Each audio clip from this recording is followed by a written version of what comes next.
Good morning to all of you. Welcome in knowledge of channel. आप इस channel को ज़्यादा से ज़्यादा सब्सक्राइब करें जिससे अधिक से अधिक स्टूडेंट इसका बेनिफिट उठा सके। तो पिछले क्लास में हम लोग पढ़े थे कि चार्ज क्या होता है, प्रॉपर्टीज ऑफ चार्ज क्या होता है, और कोई बॉडी ऑन चार्ज है तो उसको कैसे चार्ज करेंगे। तो उसमें 3 मेथड पढ़े थे, फ्रिक्शन, कंडक्शन और कन्वेंशन। जिसका ये क्लास छूट गया था वो पिछले बैक जाके और इस वीडियो को देख सकते हैं। आज हम पढ़ेंगे इलेक्ट्रिक फील्ड क्या है, इलेक्ट्रिक फील्ड लाइन क्या है और इलेक्ट्रिक फील्ड इंटेंसिटी क्या है। तो यहाँ पे पहले पढ़ेंगे इलेक्ट्रिक फील्ड क्या है। तो यहाँ पे इलेक्ट्रिक फील्ड क्या होता है, तो जैसे यहाँ पे जानते हो कि दो मैग्नेट है, दोनों को आप पास में लेके आएंगे तो अट्रैक्शन या रिपल्सन होगा। जैसे इन दोनों को दूर ले जाएंगे तो एक ऐसा कंडीशन आएगा जहाँ पे नहीं अट्रैक्शन और नहीं रिपल्सन होगा। यानी हर मैग्नेट का एक अपना रीजन होता है, जिस रीजन में हम अनदर मैग्नेट रखेंगे तो उस पर अट्रैक्शन या रिपल्सन फोर्स लगेगा, तो उस रीजन को हम मैग्नेटिक फील्ड कहते हैं। और जो चार्ज का रीजन होता है उसको हम क्या कहते हैं, इलेक्ट्रिक फील्ड कहते हैं। तो यहाँ पे क्या आ जाएगा कि स्पेस और region around a charge where another charge is kept, then it experience a attractive और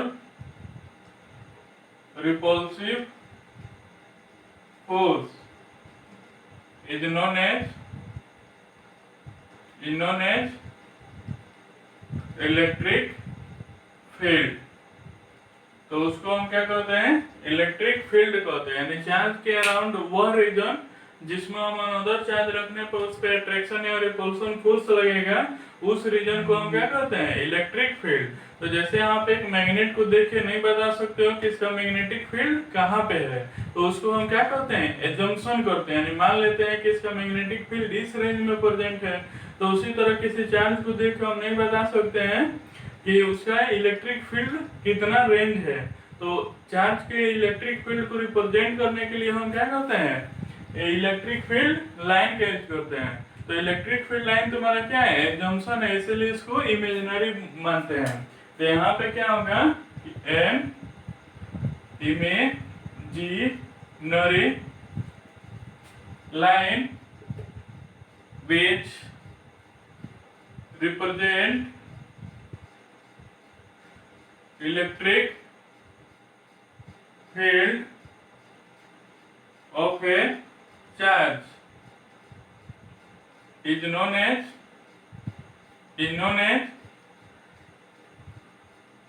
electric field line। यानी उसको हम क्या कहते हैं, इलेक्ट्रिक फील्ड लाइन। जैसे यहाँ पे मान लो कोई क्यू चार्ज है, उसके चारों ओर क्या है, एक रीजन है जिसमें हम अनदर चार्ज रखेंगे, इस रीजन में अनदर चार्ज रखेंगे तो इस पे अट्रैक्शन या रिपल्सन फोर्स लगेगा। अगर मान लो यहाँ पे अगर हम क्यू चार्ज रखें तो इन दोनों के बीच में अगर सेम रहेगा तो अट्रैक्शन फोर्स लगेगा, और डिफरेंट रहेगा तो सॉरी सेम रहेगा तो रिपल्सन फोर्स, और डिफरेंट रहेगा तो अट्रैक्शन फोर्स लगेगा।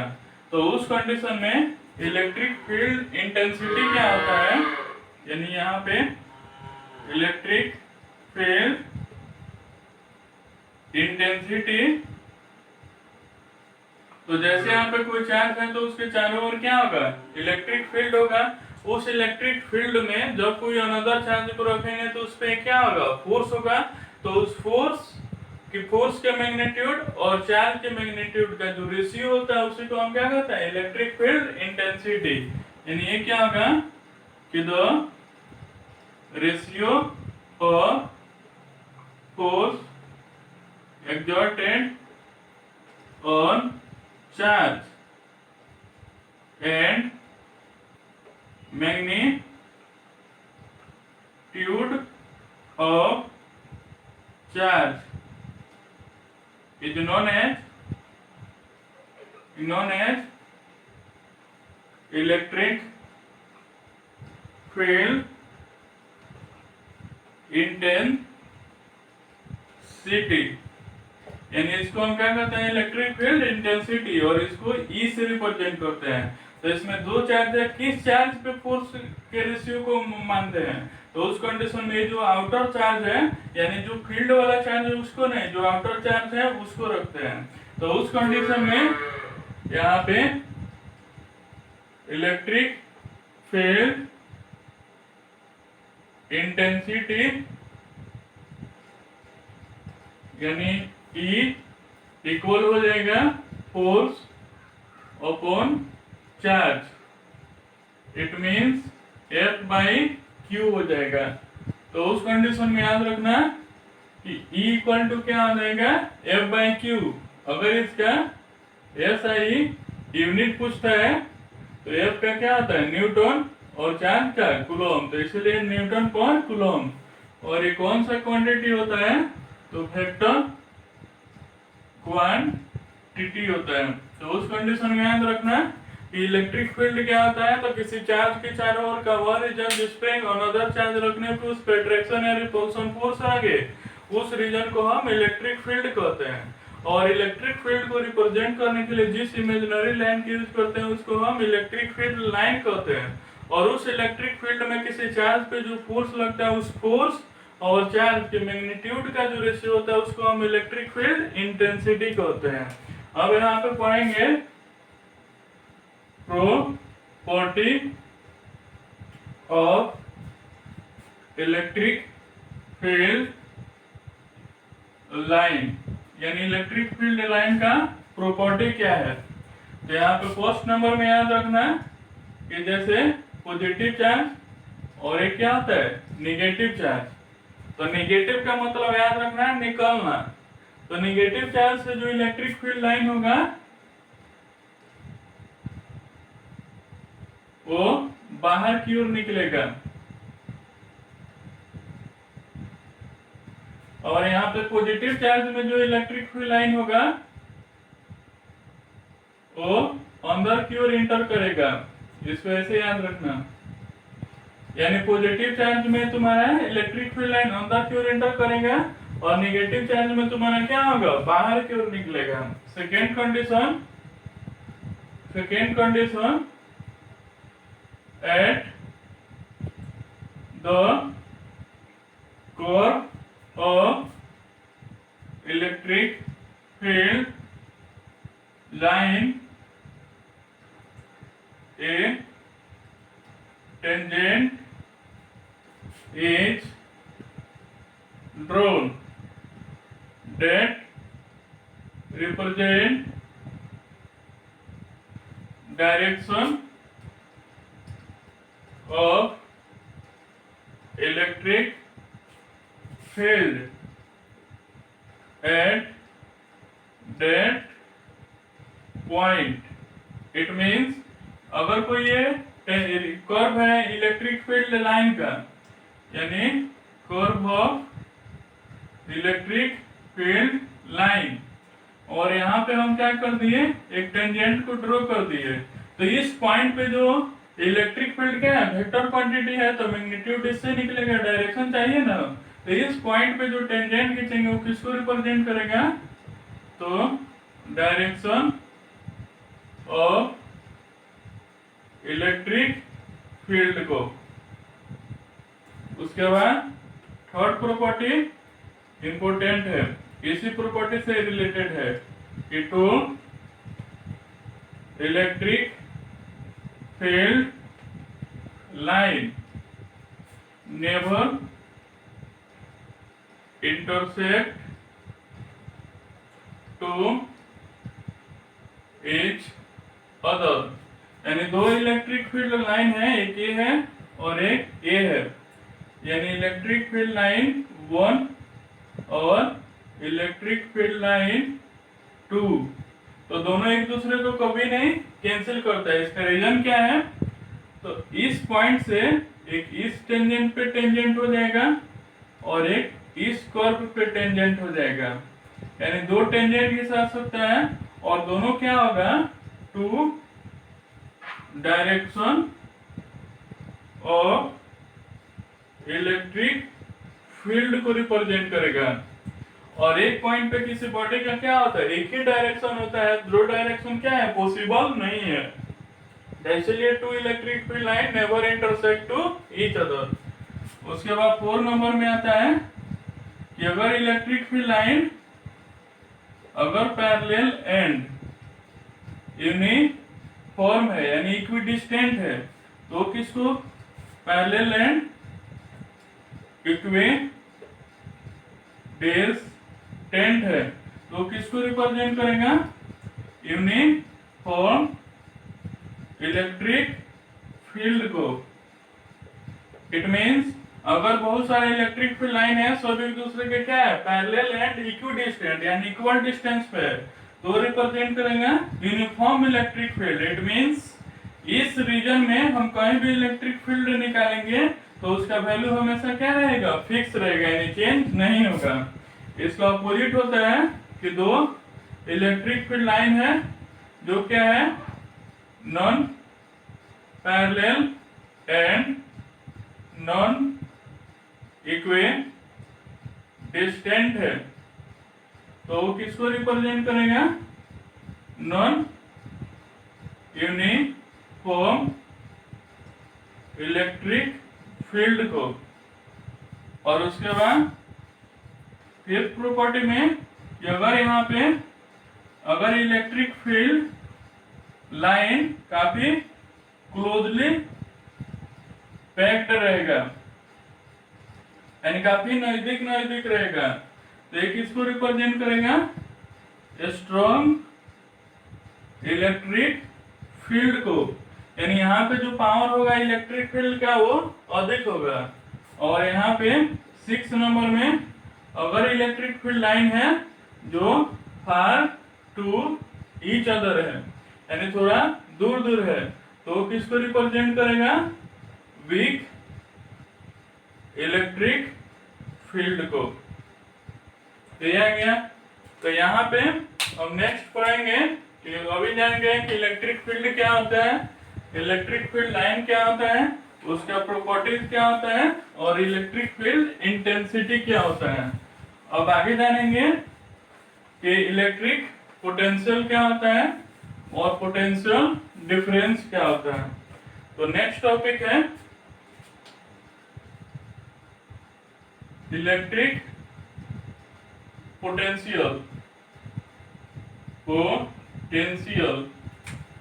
इलेक्ट्रिक पोटेंशियल क्या होता है कि अगर मान लो यहाँ पे अगर कोई Q नॉट चार्ज है तो उसके चारों ओर तुम्हारा क्या होगा, कुछ एक रीजन होगा जिसको हम क्या कहते हैं, इलेक्ट्रिक फील्ड कहते हैं।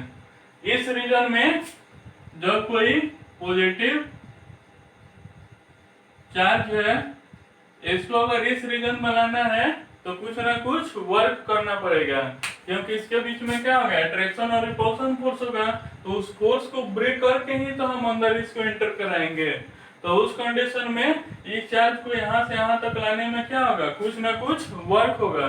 तो उसी वर्क को हम क्या कहते हैं, इलेक्ट्रिक पोटेंशियल कहते हैं। यानी ये क्या होगा कि द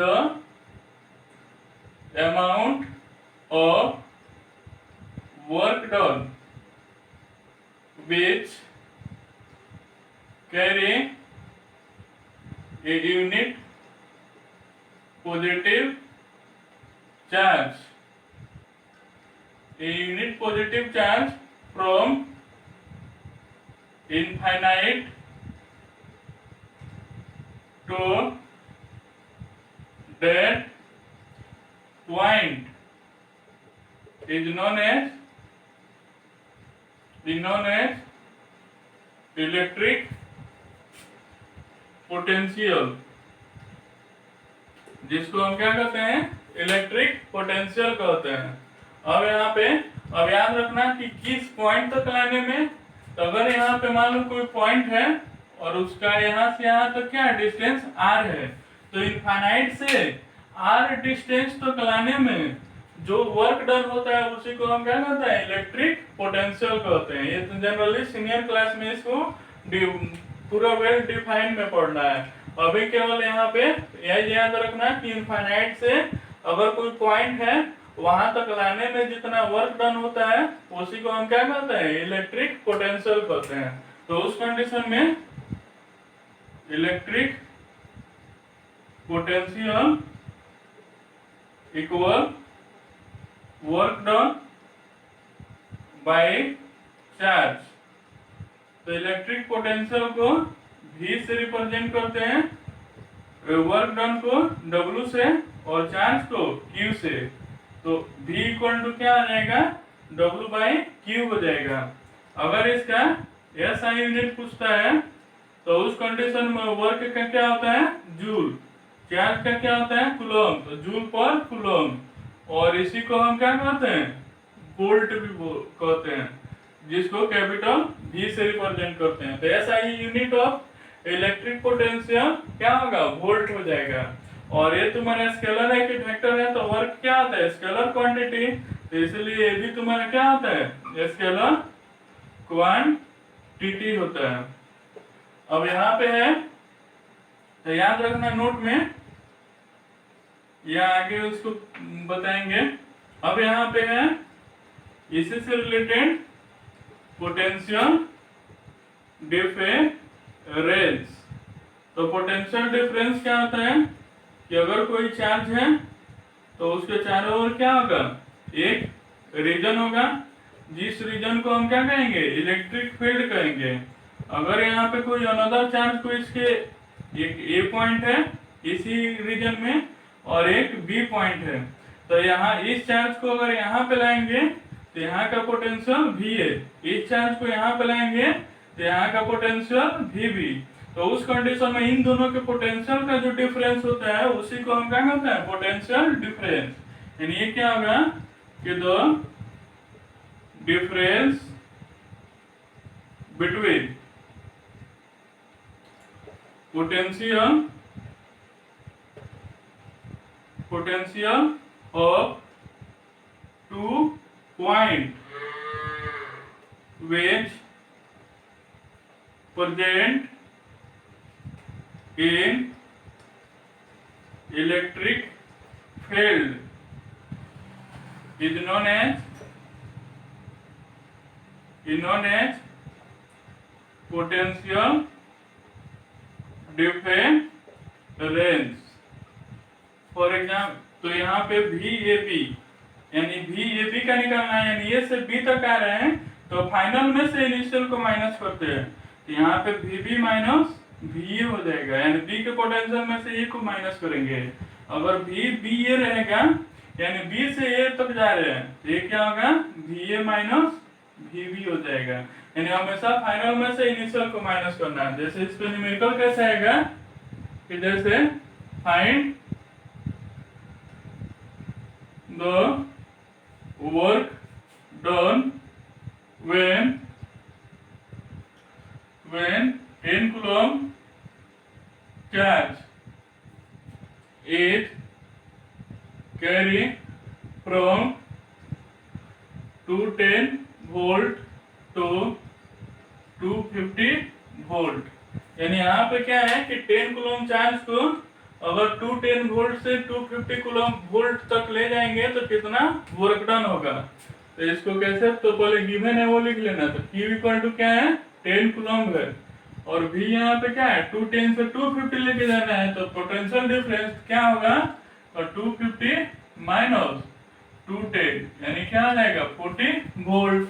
अब तुम जानते हो कि V इक्वल टू क्या आ जाता है, W बाई Q हो जाएगा। अब इस पे जब रखेंगे तो V की जगह पे 40, W की जगह पे W और Q की जगह पे 10, क्रॉस मल्टीप्लाई करेंगे तो W इक्वल टू क्या आ जाएगा, 400 जूल हो जाएगा। तो ऐसे बनाएंगे। अब यहाँ पे पढ़ेंगे इलेक्ट्रिक करंट के बारे में। तो इलेक्ट्रिक करंट क्या होता है, यानी किसी कंडक्टर में करंट क्यों फ्लो करता है, तो याद रखना कि अगर उसके कंडक्टर करंट फ्लो करने का रीजन क्या है, पोटेंशियल ही है।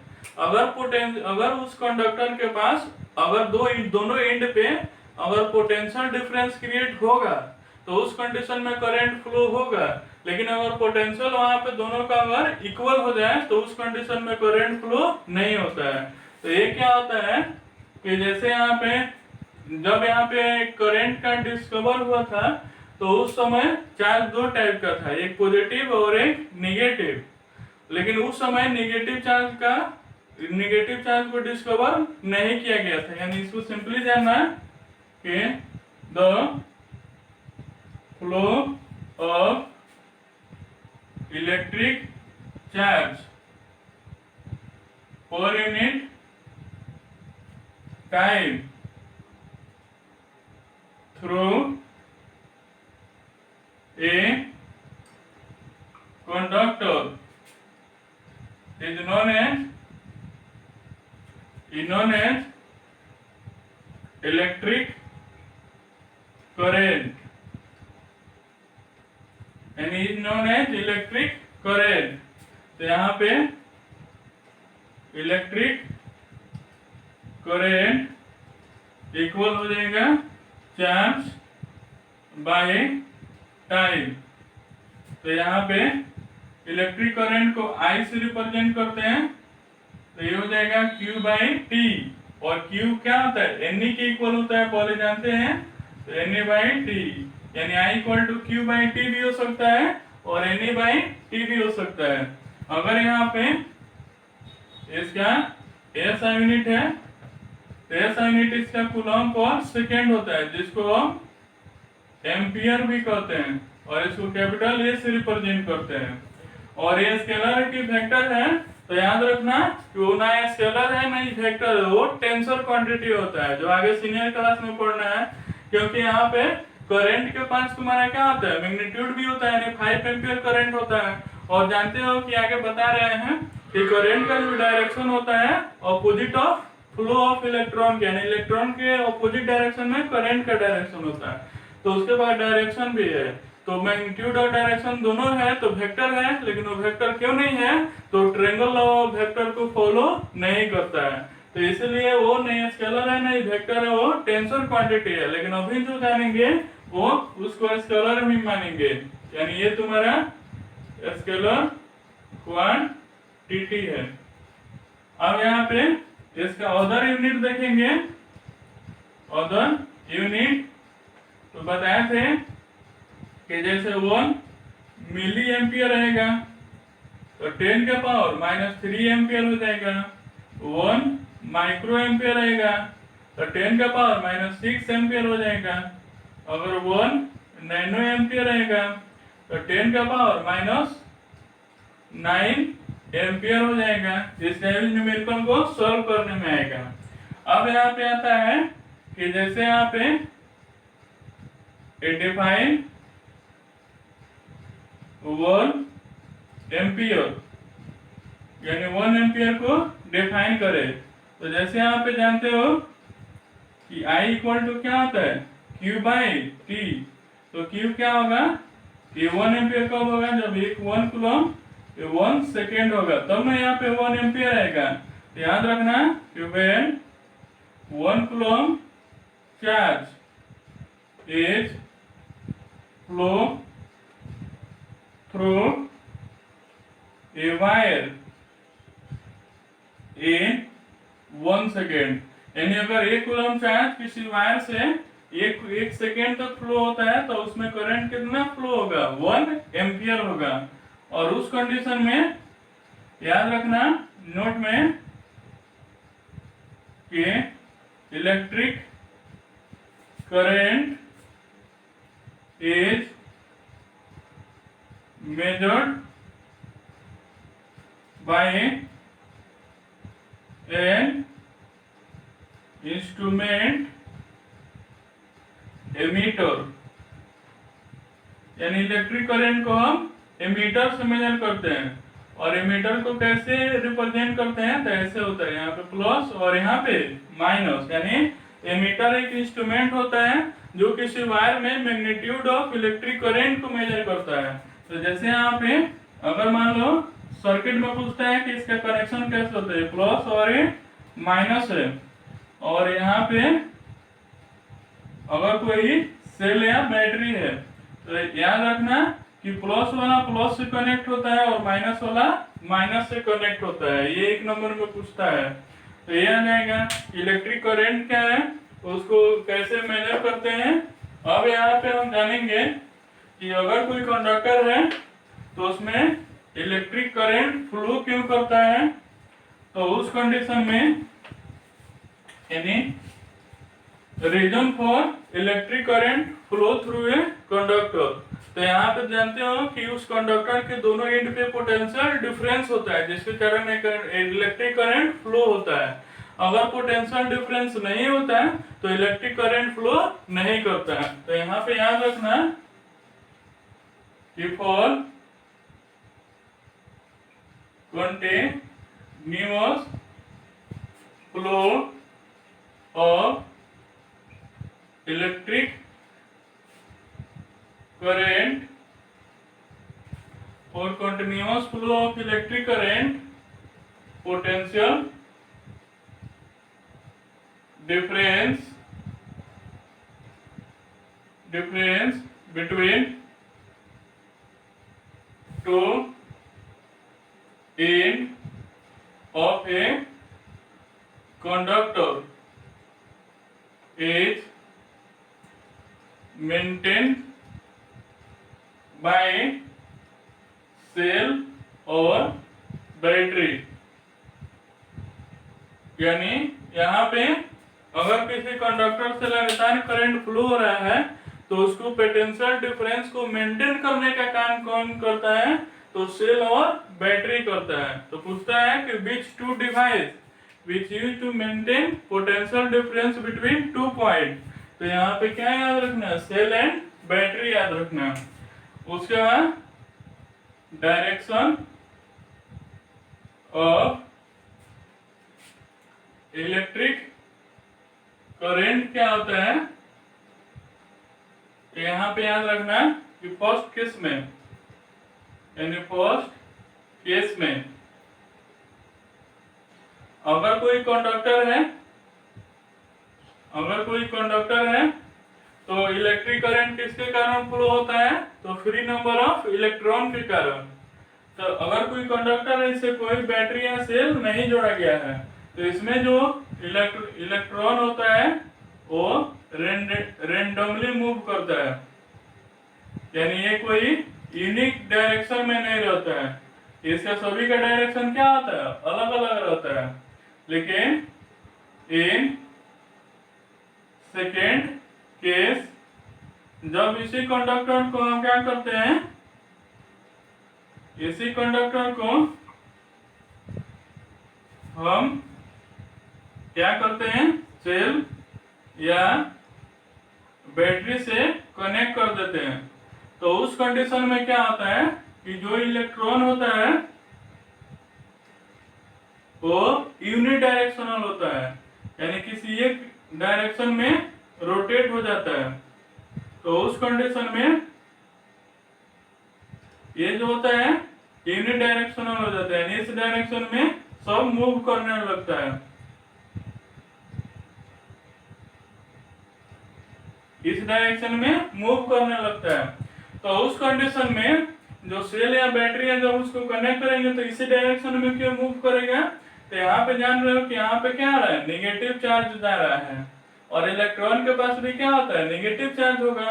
तो इन दोनों के बीच में क्या होगा, रिपल्सन फोर्स होगा, इसलिए इधर मूव करेगा। अब यहाँ पे नेगेटिव है पॉजिटिव, तब ना यहाँ पे आके वो तुम्हारा क्या होगा, अट्रैक्ट होगा। अब यहाँ पे इस डायरेक्शन में क्या होता है, मूव करने लगता है। तो याद रखना कि यहाँ पे करंट का डायरेक्शन क्या होना चाहिए, नेगेटिव टू पॉजिटिव होना चाहिए। लेकिन जब करंट का डिस्कवर हुआ था तो उस कंडीशन में इलेक्ट्रॉन का डिस्कवरी नहीं हुआ था, यानी उस टाइम चार्ज दो टाइप का था, एक पॉजिटिव और नेगेटिव। लेकिन उस टाइम में इलेक्ट्रॉन का डिस्कवरी नहीं हुआ था। तो इसलिए इलेक्ट्रिक करंट का जो फ्लो है वो किस डायरेक्शन में माना गया, तो पॉजिटिव चार्ज जिस डायरेक्शन में मूव कर रहा था उस डायरेक्शन में माना गया, इसलिए इलेक्ट्रिक करंट तुम्हारा क्या होता है, पॉजिटिव टू नेगेटिव फ्लो करता है।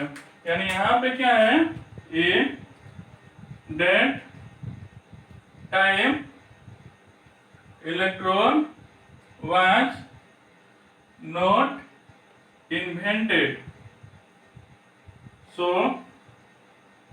द direction of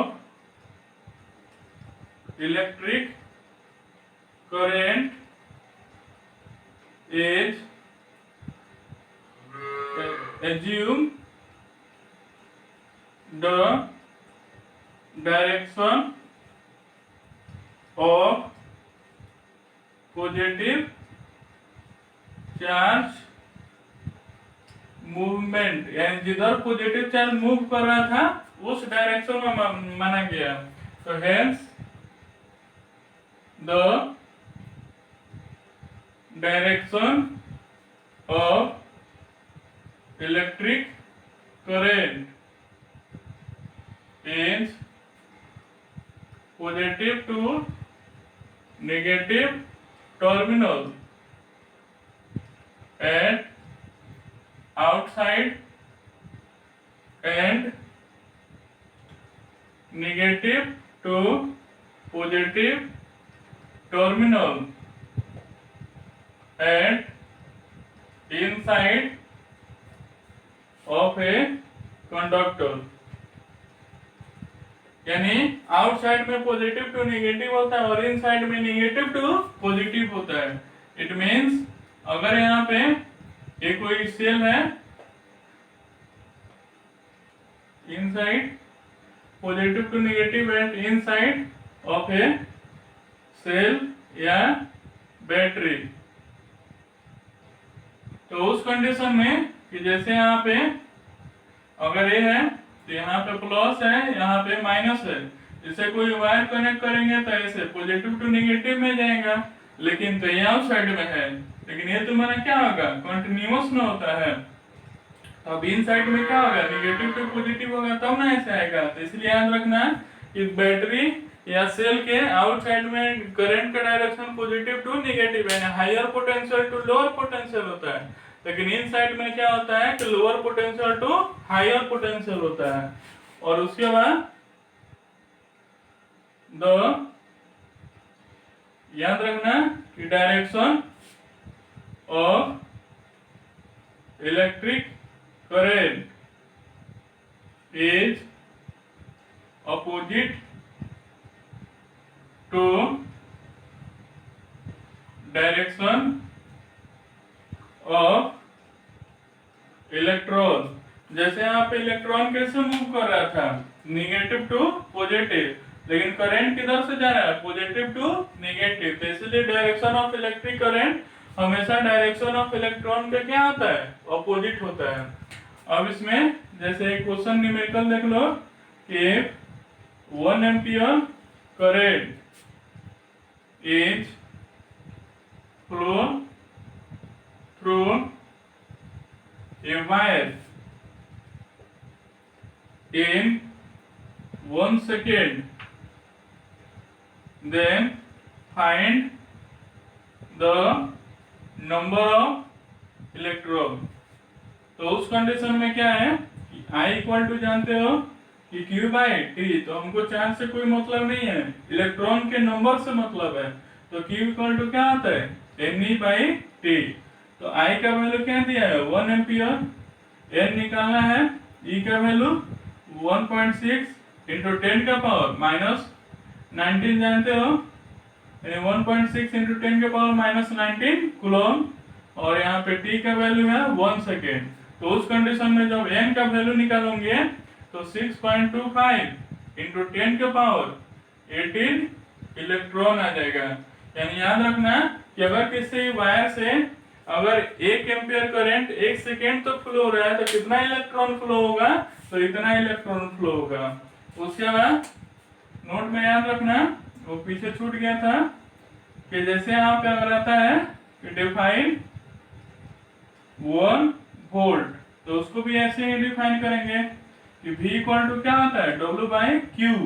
तो W क्या होगा 1 जूल और ये 1 कूलम, तब ना यहाँ पे क्या होगा 1 वोल्ट होगा। तो याद रखना कि when 1 coulomb charge is carried from infinite to electric field, then work done is 1 joule। या लिख सकते हो कि when 1 joule work is done for carry a 1 coulomb charge from infinite to electric field।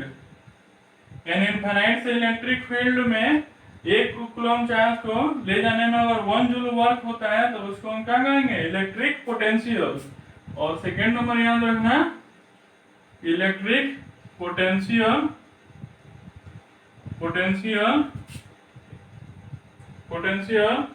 is measured by volt meter.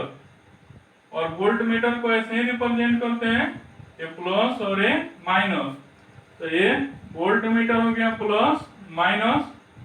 अब उस condition में इसको हम क्या कर दिए कंडक्टर से कनेक्ट कर दिए। तो यहाँ पे प्लस माइनस यानी सेल या बैटरी का पॉजिटिव टर्मिनल इसके पॉजिटिव से कनेक्ट होता है और इसका नेगेटिव इसके नेगेटिव से कनेक्ट होता है, याद रखना। अब यहाँ पे पढ़ेंगे electric circuit and circuit diagram.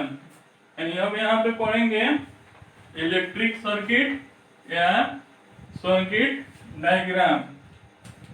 तो यहाँ पे है electric circuit circuit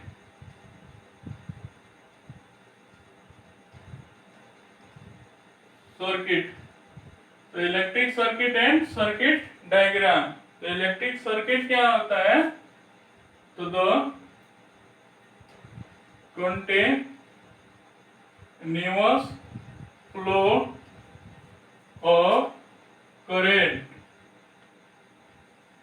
for continuous flow of current through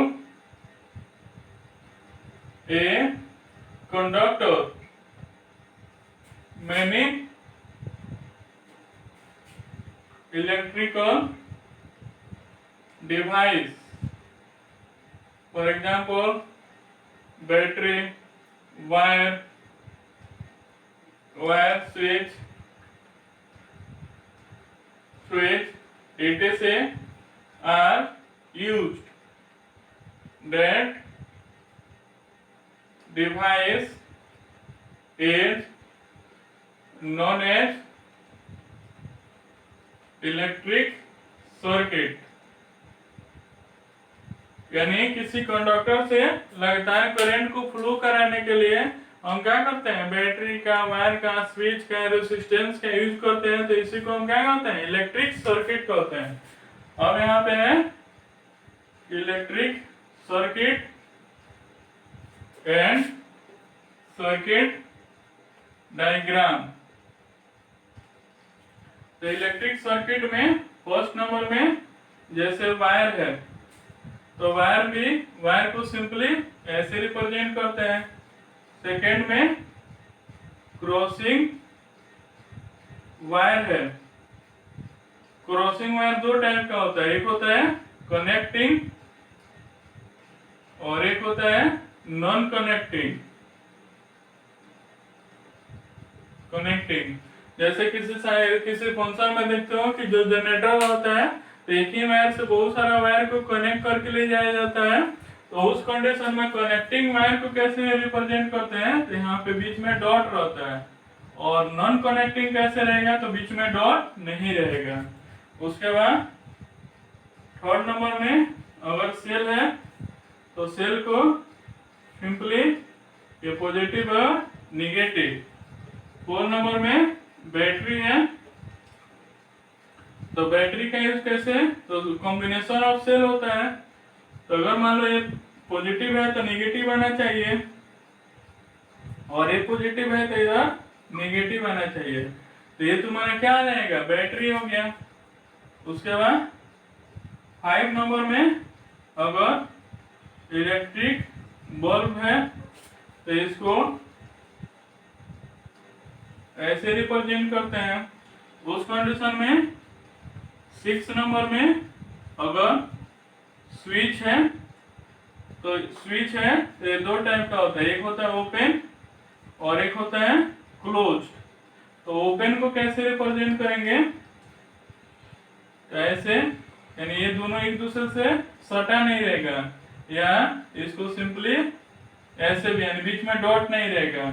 और क्लोज को कैसे रिप्रेजेंट करेंगे, ये दोनों एक दूसरे में अटैच रहेगा या इन दोनों के बीच में डॉट रहेगा। तो ये ओपन स्विच को रिप्रेजेंट करेगा और ये क्लोज स्विच को रिप्रेजेंट करेगा। उसके बाद रेसिस्टेंस, तो रेसिस्टेंस को याद रखना ऐसे रिप्रेजेंट करते हैं। इसी में आता है एक वेरिएबल रेसिस्टेंस, तो इसको ऐसे और ऐसे एरो दिखाते हैं, याद रखना है। इसको ऐसे भी रिप्रेजेंट किया जाता है और इसको ऐसे भी रिप्रेजेंट किया जाता है ये। उसके बाद 8 नंबर में गैल्वेनोमीटर है, तो इसको कैपिटल G प्लस माइनस, और जानते हो कि जैसे ये मीटर है तो ये इधर प्लस माइनस, और यहाँ पे वोल्ट मीटर है तो यहाँ पे V प्लस और माइनस हो जाएगा। तो जनरली 10th क्लास में इतना ही का यूज है, इतना ही के बारे में पढ़ेंगे। तो अब यहाँ पे याद रखना कि गैल्वेनोमीटर क्या होता है। तो ये क्या करता है, इसका फंक्शन क्या होता है, तो यहाँ पे it detect current is flow और नॉट इन सर्किट। यानी ये क्या करता है कि अगर किसी सर्किट में करंट फ्लो हो रहा है या नहीं हो रहा है उसको मेजर करता है। जैसे यहाँ पे किसी रेडियो या टेलीविजन के दुकान पे जानते हो तो उसका मैकेनिक क्या करता है, एक इंस्ट्रूमेंट रखता है जिसका 2 नीडल निकला रहता है, दोनों नीडल को सटा के चेक करता है, तो उसमें डिफ्लेक्शन आता है। डिफ्लेक्शन आ रहा है इसका मतलब करंट फ्लो हो रहा है, और डिफ्लेक्शन नहीं आ रहा है नहीं इसका मतलब करंट फ्लो नहीं हो रहा है। तो किसी वायर या कंडक्टर से करंट फ्लो हो रहा है नहीं हो रहा है उसको गैल्वेनोमीटर बताता है। ये मीटर क्या बताता है कि उसमें करंट कितना फ्लो हो रहा है उसको मेजर करता है, और उस समय वहां का पोटेंशियल कितना है उसको वोल्टमीटर मेजर करता है। तो याद रखना है हर स्टेट का जो वोल्टेज होता है अलग अलग होता है। तो जो इंडिया में है वो कितना होता है, तो 210 वोल्ट से 220 वोल्ट होता है, और यहाँ पे जो इसका फ्रीक्वेंसी होता है वो तुम्हारा magnetic effect of electric current में बताएंगे, याद रखना 50 हर्ट्ज होता है। अब यहाँ पे है सर्किट डायग्राम। तो सर्किट डायग्राम क्या होता है, तो वह many electrical instrument connected to each other in systematic pattern then circuit diagram, systematic pattern, then form electric circuit, and it is represented by a diagram is known as circuit diagram। यानी जब बहुत सारे electrical instrument को आपस में connect करते हैं systematic pattern पे, तो इलेक्ट्रिक सर्किट का फॉर्मेशन होता है, और इलेक्ट्रिक सर्किट को जिस डायग्राम से रिप्रेजेंट करते हैं तो उसको हम सर्किट डायग्राम कहते हैं। ये दो टाइप का होता है, एक होता है ओपन और एक होता है क्लोज। तो इससे जो होता है वो करंट फ्लो नहीं होता है, और इससे जो होता है वो करंट फ्लो होता है। जैसे यहाँ पे ये प्लस या माइनस है, इसमें हम स्विच लगा दिए, इसमें हम रेसिस्टेंस लगा दिए, तो उस कंडीशन में बल्ब क्या होगा, ग्लो करेगा। लेकिन अगर यहाँ पे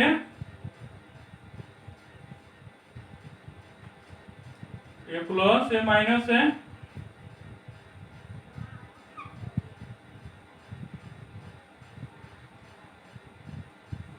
और ये अगर कोई बल्ब है तो यहाँ तो पे क्या है, सॉरी ये क्लोज का हो जाएगा और ये वाला ओपन का हो जाएगा। तो यहाँ पे क्या है, ओपन है, तो उस कंडीशन में बल्ब तुम्हारा क्या होगा, ग्लो नहीं करेगा। तो इसलिए जब यहाँ पे बल्ब जो होता है फ्यूज हो जाता है तो उससे करंट फ्लो नहीं होता है, क्योंकि क्या होता है, ओपन सर्किट का फॉर्मेशन होता है, तो हो जाता है। तो याद रखना इलेक्ट्रिक सर्किट क्या है, तो जब बहुत सारे इलेक्ट्रिकल इंस्ट्रूमेंट को आपस में एक सिस्टमैटिक पैटर्न पे कनेक्ट किया जाता है तो उसको हम इलेक्ट्रिक सर्किट कहते हैं।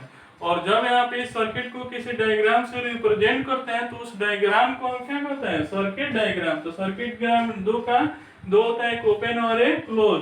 तो ओपन से करंट फ्लो नहीं होता है और क्लोज से करंट फ्लो होता है। अब आगे पढ़ेंगे बहुत ही important chapter topic, Ohm's law, resistance and its factor.